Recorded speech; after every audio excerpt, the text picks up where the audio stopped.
Buenas tardes. Mi nombre es Camilo y trabajo en Advanced Analytics del banco BBVA.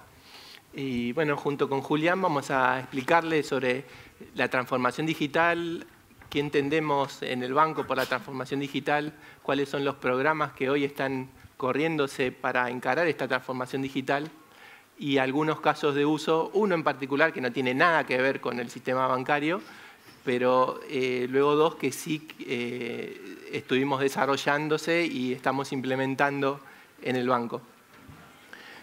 Entonces, primero que todo les quiero contar de este proyecto que a mí me apasionó mucho, donde trabajé casi hace 12 años, durante 4 o 5 años, que es fue un proyecto europeo que consistió en identificar todas las células en un embrión de un pececito mientras se desarrolla, mientras está vivo, y que por medio de imágenes tomadas con una revolución tecnológica en su momento, que fue un nuevo microscopio.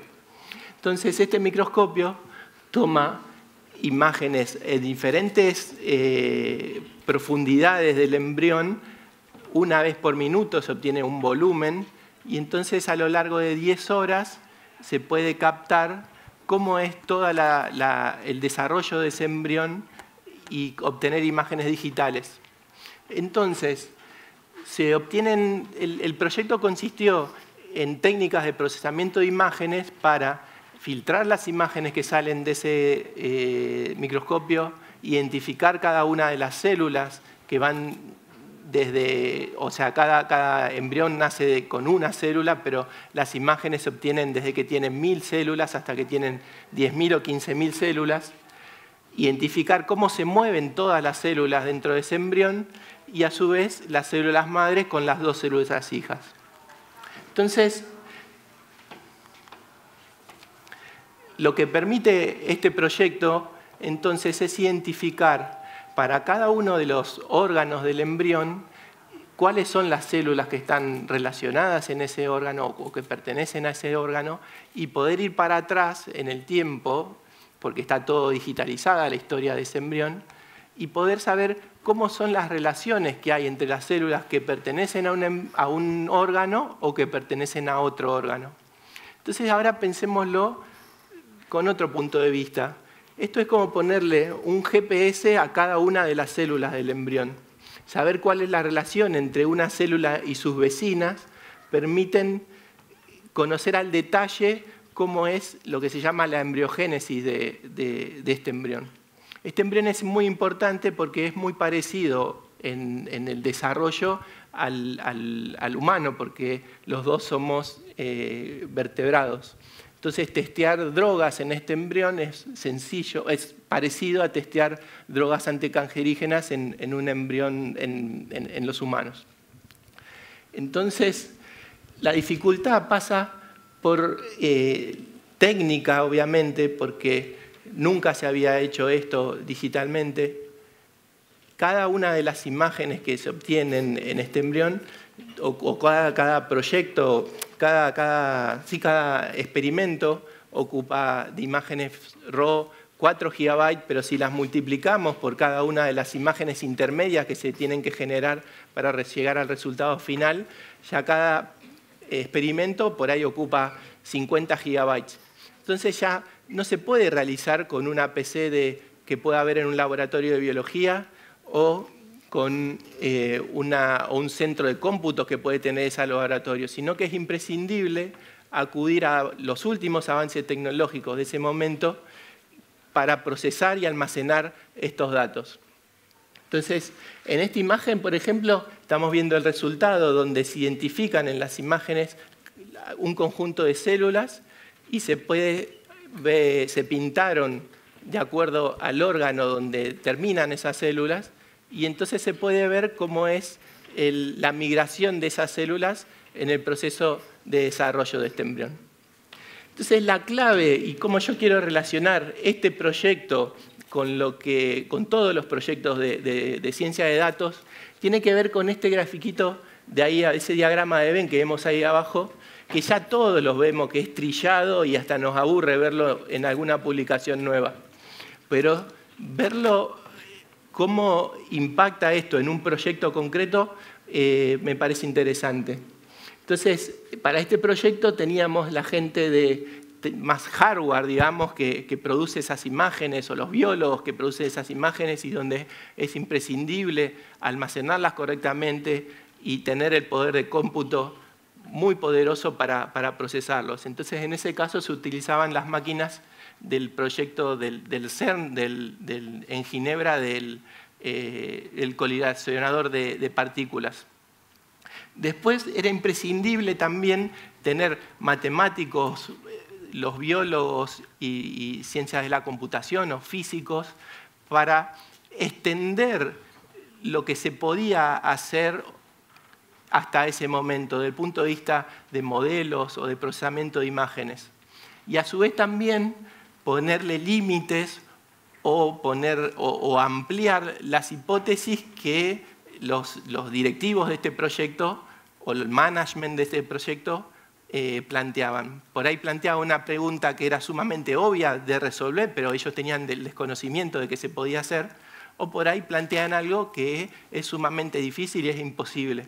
Y me parece que estos tres ingredientes, que acá en el medio pone Data Science, me parece que más que una persona, cualquier grupo o cualquier Scrum que quiera resolver proyectos de ciencia de datos, los miembros de ese grupo deben contribuir en estas tres áreas. Ahora sí, con respecto al banco donde trabajo, entonces el BBVA es un banco global que tiene presencia en más de 30 países, tiene 125.000 empleados. Entonces realmente es asombroso, o sea, no nos podemos imaginar el tamaño de este banco. Y a realizar la transformación digital de todos los procesos y hacer hincapié en los datos es realmente muy complicado, porque todos los procesos que hoy están funcionando deben continuar funcionando, porque es imposible, no está permitido que el banco, que en esos 30 países donde tiene presencia, cierre por no sé, abra luego de las 9 de la mañana. Entonces, sí o sí tiene que permanecer abierto el banco.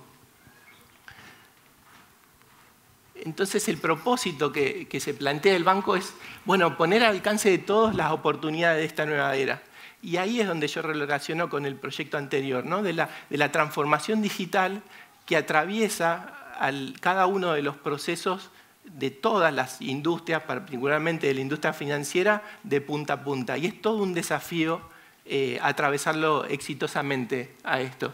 Sin lugar a dudas, los medios digitales toman un papel fundamental y con el ojo puesto en mejorar la experiencia del cliente, y además esto permite generar negocios nuevos y oportunidades nuevas de servicios nuevos para el banco, y también de vincularse posiblemente con otras industrias y de forma conjunta desarrollar nuevas cosas.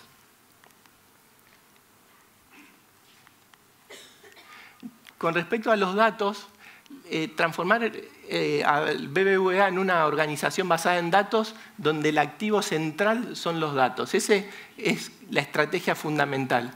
Entonces, la visión que se tiene es tomar las decisiones basadas en datos que sean lo más granular posible y con la mayor confianza posible en esos datos.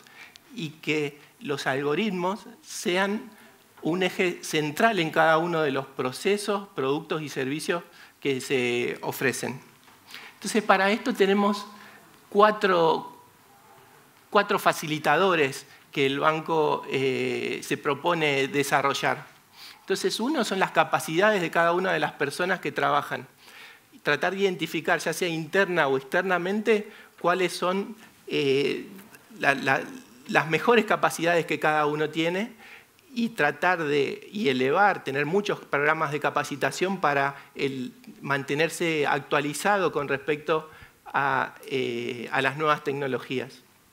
Un segundo punto tiene que ver con los datos y la calidad de esos datos.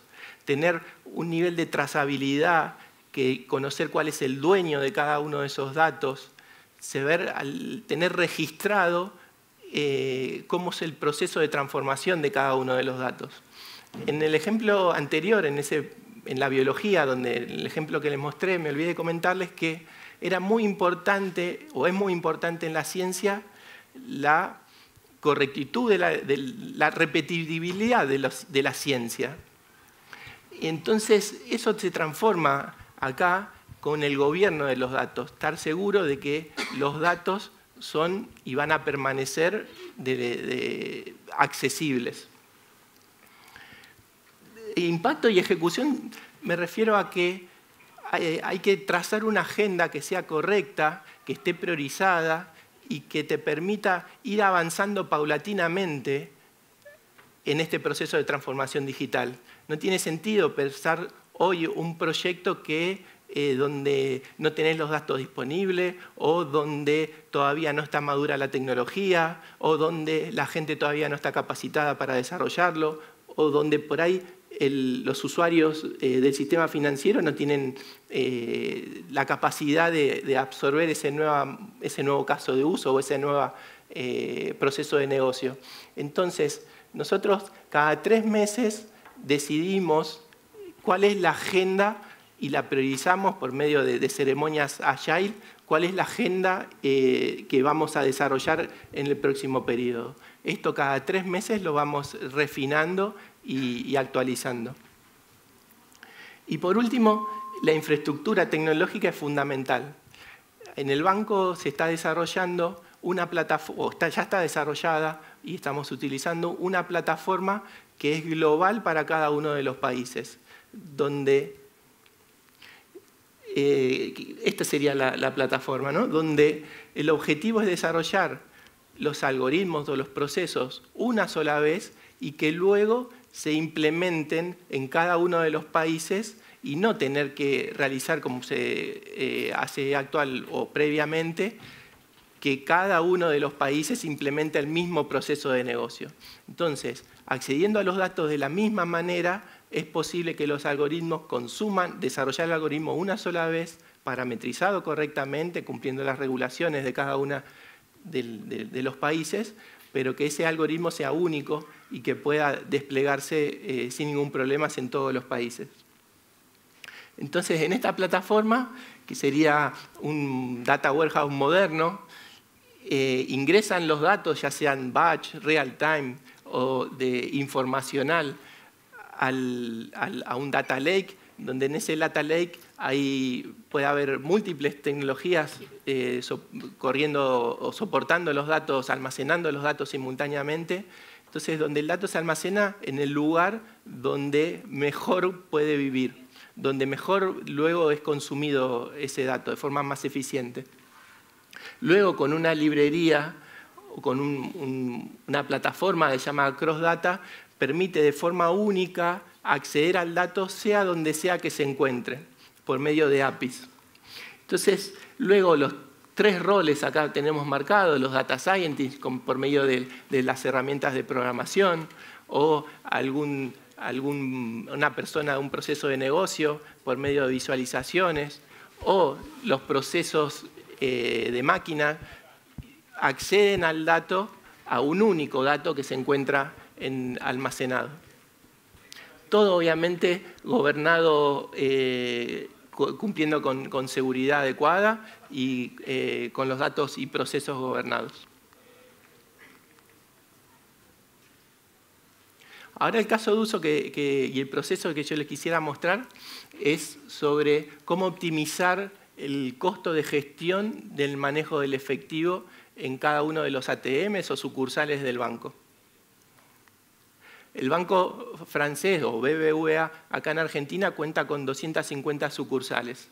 Entonces, cada uno de los clientes, el interés que tienen es de acceder ya sea por los cajeros automáticos o por la caja, a el efectivo que es de ellos, o tener la posibilidad de depositarlo. Ese efectivo genera gastos de transporte o de almacenamiento, pero sobre todo también genera, si no está depositado en una entidad financiera se va devaluando a través del tiempo, ¿no?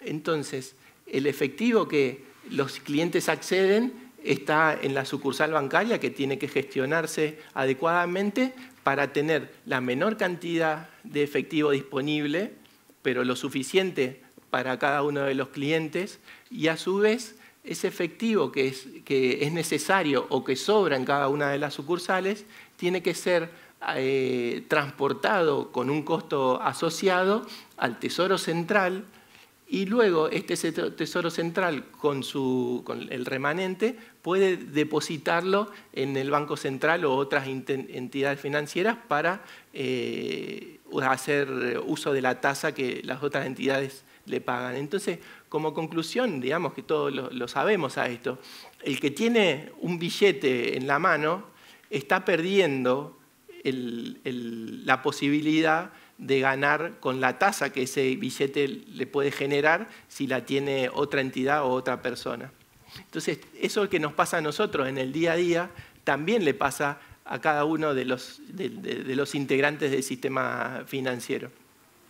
Entonces, lo que hacemos en este proyecto es cómo identificar el mínimo necesario y cómo gestionar los camiones de caudales para minimizar este costo relacionado a la tenencia de billetes más la gestión del envío y recepción de las remesas por medio de los camiones de caudal.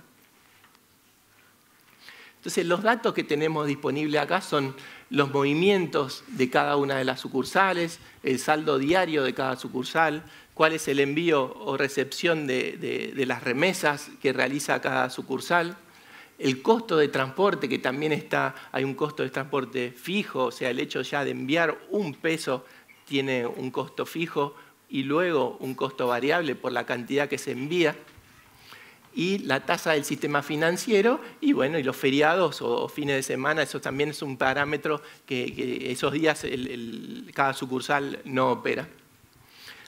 Después, esto también considero que es importante en cada proceso de proyecto de ciencia de datos, ¿no? Donde es importante definir correctamente cuál es la hipótesis del problema que se quiere resolver. Buscar esa información, porque puede estar diseminada por los data warehouse o inclusive por afuera del sistema que nosotros estamos administrando. Entonces es importante construir un modelo de datos que nos dé soporte a las preguntas que nos vamos a hacer luego. Explorar los datos para comprender cuál es el problema o comprender cuál es, tener una guía de dónde poder ir a resolver el problema. Y luego construir un modelo analítico y poder evaluar qué tan bueno es el modelo construido o no. Entonces, para una sucursal, acá tenemos los datos de cuál es el saldo a lo largo del tiempo, de 2 o 3 meses. Acá cada pico de esto sería una vez a la semana. Acá tenemos las remesas de esa sucursal. Ese tesorero de esa sucursal pidió o recibió cada una de estas remesas. En este caso es una sucursal que recibe mucho dinero de cada uno de los clientes, entonces se le genera un sobrestock, entonces tiene que enviar al Tesoro Central camiones de caudales con el dinero excedente. Pero lo importante que nosotros queremos modelar acá es cuál es el depósito o extracción que realizan los clientes dentro de esa sucursal, porque nosotros queremos predecir cuál es ese comportamiento de los clientes en el futuro, para luego anticiparse y poder dejar la plata disponible ahí cuando es necesaria, no dejar de más, y extraer la plata de esa sucursal cuando ya no es más necesaria. Entonces acá, en la fase de exploración, lo que vemos acá, por ejemplo, a lo largo de todo un año, y cada una de estas viboritas es un color diferente con un mes en particular, entonces ya se empieza a ver que hay ciertos patrones que luego vamos a tratar de explorar. Lo mismo sucede cuando para los días, para las semanas de cada mes o cuando para cada uno de los días de la semana. Entonces, como que hay un comportamiento similar de los clientes en esa sucursal. Entonces, para resolver este problema de predicción, bueno, se pueden utilizar cualquiera de estas metodologías. Algunas harán peor, otras harán mejor. En algunas sucursales, algunas funcionarán mejor que otras. Y este sería el resultado utilizando redes neuronales, donde utilizando los datos históricos, 2 o 3 años para que aprenda ese modelo, se llega hasta cierto punto y luego el algoritmo puede predecir hasta 5 o 6 semanas con anticipación cómo va a ser el comportamiento en esa sucursal. Ahora, una vez que nosotros sabemos qué es lo que o estimamos qué es lo que va a pasar en esa sucursal en las próximas semanas, aplicamos un proceso de optimización, porque acá también hay algunas restricciones. Este neto de esa sucursal va a generar, si nosotros no extraemos nunca el dinero, va a llegar a cierto límite que va a sobrepasar la capacidad de almacenaje de dinero en esa sucursal. Lo mismo pasaría si en esa sucursal se extrayera constantemente dinero, va a llegar a cierto punto que va a llegar a cero ese dinero y va a llegar un cliente nuevo y no va a tener dinero disponible. Entonces, ese proceso de optimización lo que hace es identificar cuándo es necesario enviar o recibir dinero con remesas para disminuir el costo de gestión con los camiones de caudales y sacar el máximo provecho con la tasa que el sistema financiero puede pagar colocando este dinero en otra entidad financiera. Y por último, los resultados que podemos ver, o sea, el modelo va a funcionar mejor o peor en algunas sucursales.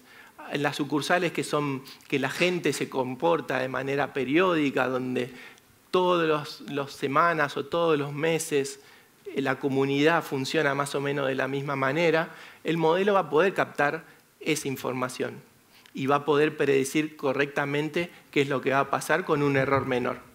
Va a haber otras sucursales donde es completamente aleatorio qué es lo que sucede, cuándo depositan o cuándo extraen dinero los clientes. Entonces, esta sería acumulando y ordenando el resultado de esa predicción, medir esa predicción, y entonces acá a la izquierda tenemos las sucursales donde mejor se comporta el algoritmo y aquí donde peor se comporta el algoritmo. Por otro lado, utilizando este mismo orden, acá graficamos cuál es la ganancia entre utilizar el algoritmo versus no utilizar el algoritmo.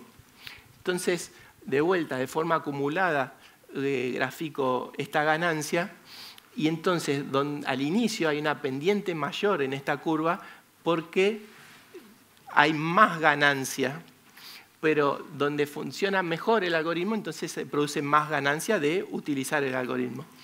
Pero donde el algoritmo funciona peor, es posible identificar cuáles son las sucursales donde funciona peor, entonces el algoritmo empata a cómo hoy se gestiona o cómo se venía gestionando la sucursal con respecto al envío y recepción de dinero y el stock disponible de dinero en esa sucursal. Bueno, y ahora Julián les va a comentar otra aplicación relacionada a aperturas de plazos fijos en el área de finanzas. Sí. ¿Qué tal? Como decía Camilo, BBVA quiere convertirse en una empresa digital y una de las cosas que tiene que lograr es que todas sus decisiones estén basadas en datos. Ahora, ¿qué quiere decir eso? ¿Agarrar un montón de modelos, tirar, ver predicciones y listo? No. Gracias. Entonces, lo más importante es primero decir, bueno, yo quiero tomar una decisión. ¿Cómo uso los datos que tengo disponibles para mejorar esa decisión y que sea lo más efectiva posible? Entonces, lo que nos planteamos fue lo siguiente. Todos los días se vencen un montón de plazos fijos. Cientos, miles de plazos fijos.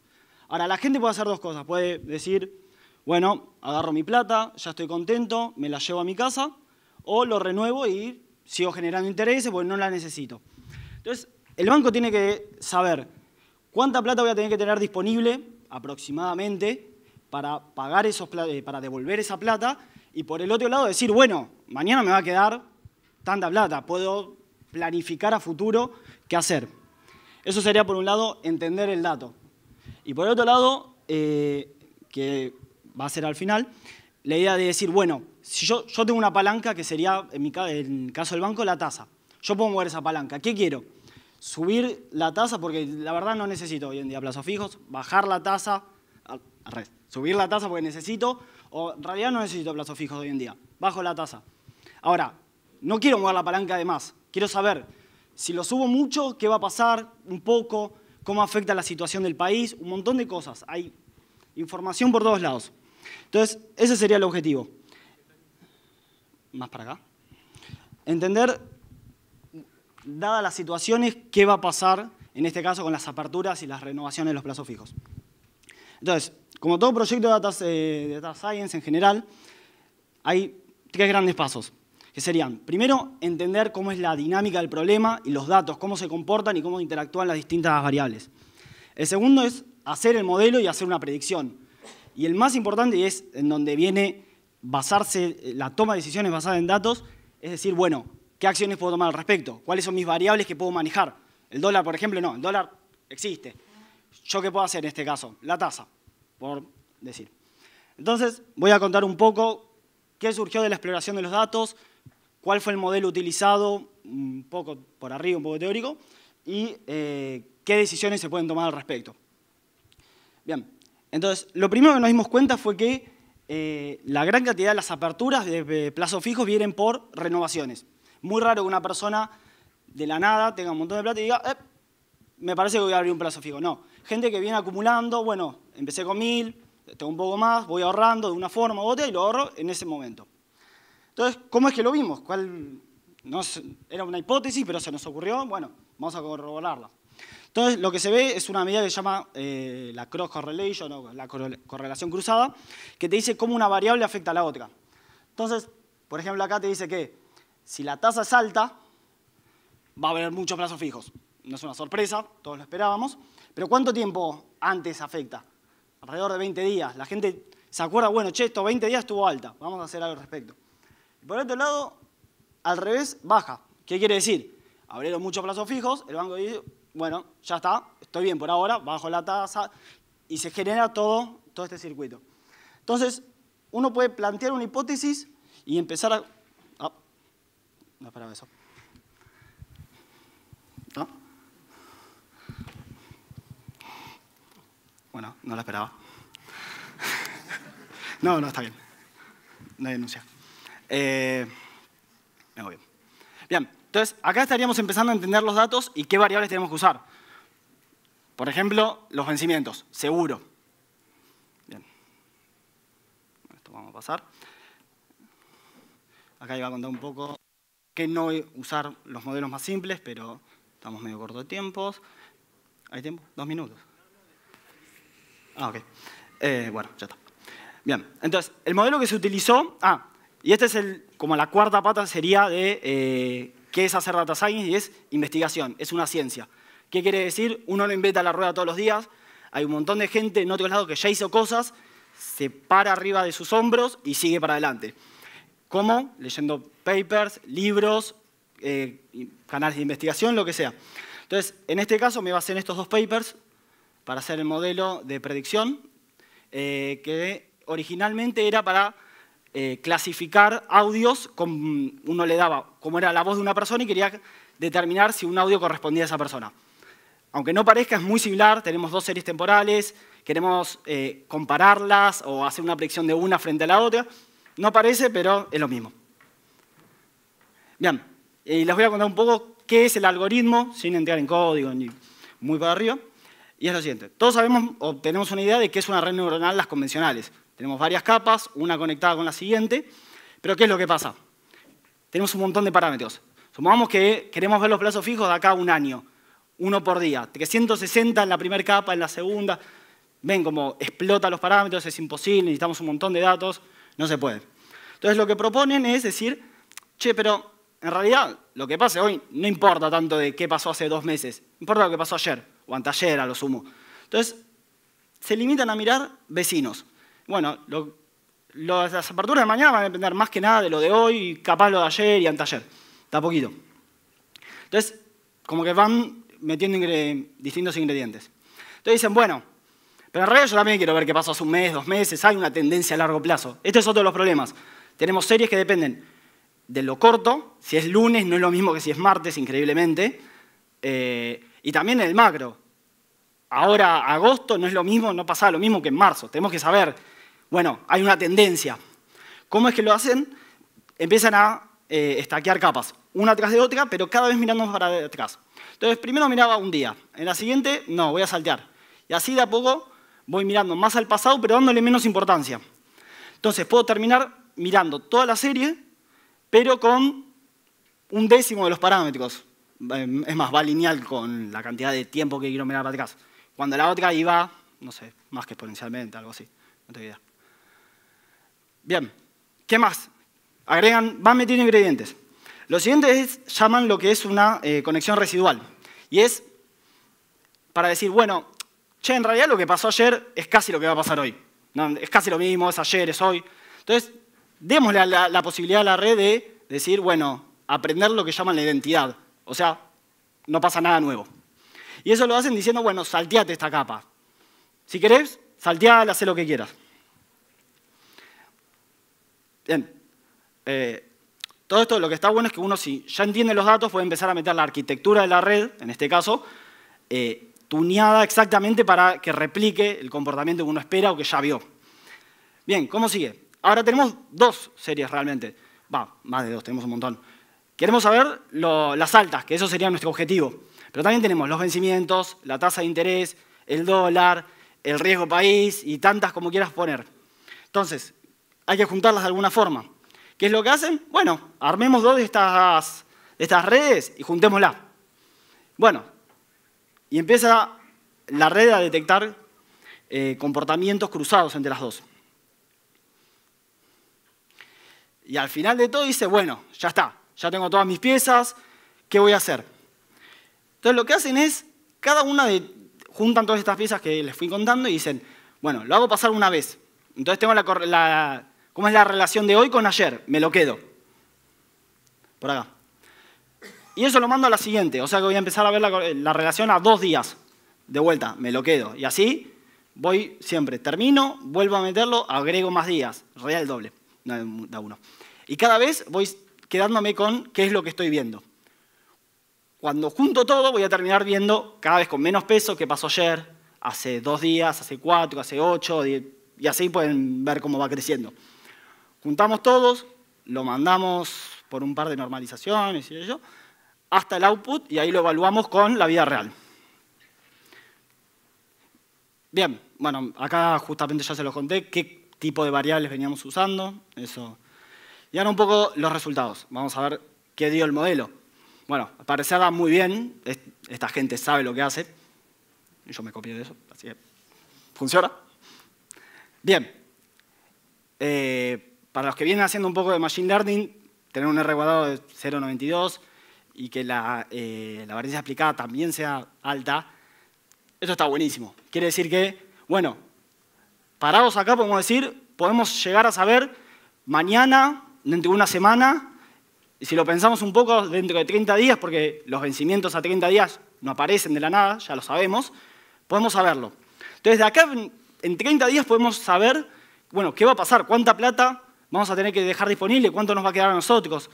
Y es más, una de las variables que teníamos era la tasa. O sea que ahora tenemos la posibilidad de decir, bueno, muevo la palanca, ¿y qué pasa? No quiero pasarme de un lado ni para el otro, que sean movimientos finos. ¿Cómo se logra eso? Bueno, haciendo modelos, viendo las predicciones y dejando que los datos te digan qué hacer y no lo que se viene haciendo hasta ahora de toda la vida, hace 10 años, yo sé que más o menos esa muñeca. Entonces, ese sería como el desafío. Bien, eso sería todo. Muchas gracias. Bueno, un aplauso. Buenísimo. Bueno, ¿tiene alguna pregunta para los chicos? ¿Sí? Sí. Para que te paso el micrófono, ¿sí? Sí, no sé a cuál. ¿Quién era? ¿Vos? Sí. Paso, voy a agarrar una botellita.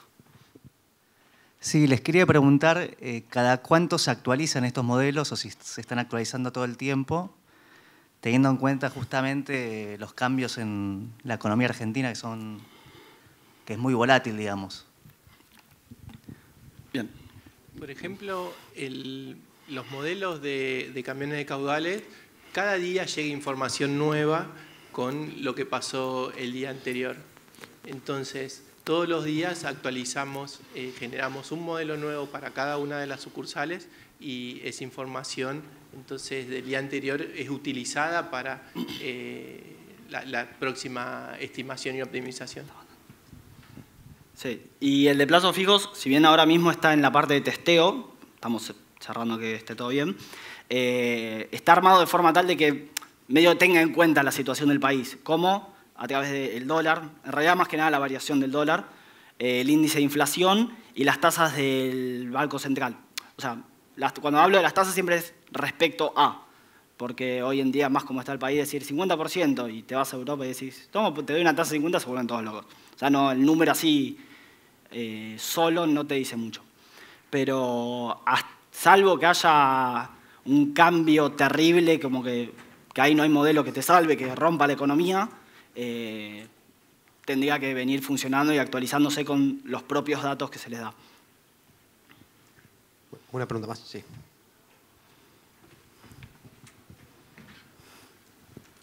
Bueno, primero, gracias por la charla, muy interesante. Si llegué a entender un poquitito todo el tema de redes que estuviste nombrando, ¿cuánto corres el riesgo de sesgar realmente el resultado cuando vos empezás a decir, bueno, no mido 30 días para atrás o me salteo el ayer o me salteo el anteayer, que estabas mostrando justamente en ese gráfico, tomando algunas partes de la lectura de los datos? ¿Cuánto, digamos, corres el riesgo de sesgar o si hay alguna medición de decir, bueno, hasta acá estoy más acertado y hasta acá ya me la estoy jugando un poquito más? Vos decís mirando para adelante, digamos, o usando datos del pasado. Usando datos del pasado, que vos dijiste no uso todos los datos, porque si no sería imposible, Okay. Y empezaste a decir hago niveles de ocultamiento, ¿no? O sea, Sí. dentro de la red. Bien, los niveles, en realidad el ocultamiento no está a nivel de no le muestro los datos, sino acá. Acá. Al principio, si nos fijamos, esta neurona mira estos dos. Esta mira estos dos. Esta mira estos dos. O sea que para este nivel, todas estas neuronas saben el pasado, con más o menos exactitud. O sea, el dato base lo estás usando todo. Pero ¿qué es lo que pasa? Cuando llevamos a esta neurona, fíjate como que este punto de acá no lo usamos. O sea que este dato y este dato se usó una sola vez, que es acá. Entonces, no lo usás dos veces, que es para este y para este. Eso es lo que quiero decir. Como que no repetís. En el pasado los tenés todos. Sí. En el presente o futuro es medio que los vas a... Sí, como que los vas mezclando. En el fondo lo que estás haciendo en este es mezclaste todo esto. Y porque tiene sentido. Si mirá, vos pensás hace 5 meses, no te interesa el lunes, el martes, bueno, es la primera semana de hace 5 meses. Esa sería como la idea de juntar todos esos datos y que la red decida cómo juntarlos. Entonces ahí tomás como que el lunes de hace 5 meses, eso representa toda la semana. Sí, esa sería la idea. ¿Y no corres el riesgo de sesgarlo ahí? No, porque no es que toma el lunes, toma el promedio de la semana. Puede pasar, una forma de hacerlo sería, más o menos porque en el medio uno usa lo que se llama de cop-out, entonces como que vas tirando, dando conexiones y si hay una que es súper fuerte, capaz la tiraste y baja un poco el rendimiento, pero no era tanto. Así que, pero sí, eso es una de las preguntas raras cuando usas redes, como que puedes usar herramientas, pero en el fondo es, ahí hasta un punto entendés. Bueno, un aplauso para los chicos.